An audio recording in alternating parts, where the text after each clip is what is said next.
You blamed them to feel strong, then blamed yourself to feel safe. But both became cages, one made of anger, the other of shame.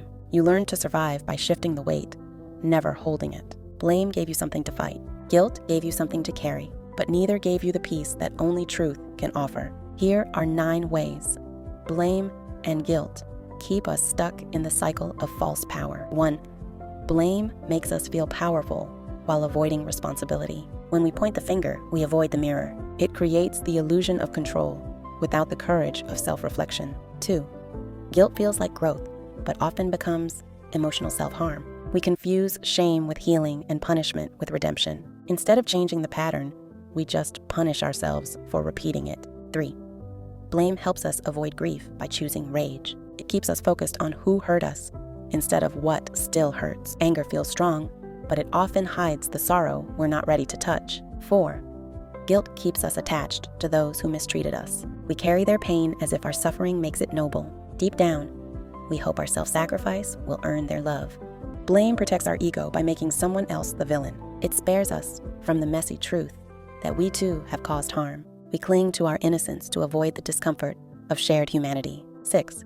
Guilt distorts accountability into self-erasure. We apologize for existing rather than repair what's real. This kind of guilt silences us instead of restoring balance. 7. Blame fuels control by demanding others change. We forget that power begins where demands end. It places all responsibility outside of us, leaving us emotionally stuck. 8. Guilt becomes a silent punishment we think we deserve. We stay small, believing suffering makes us worthy. It convinces us that love must be earned through pain. 9.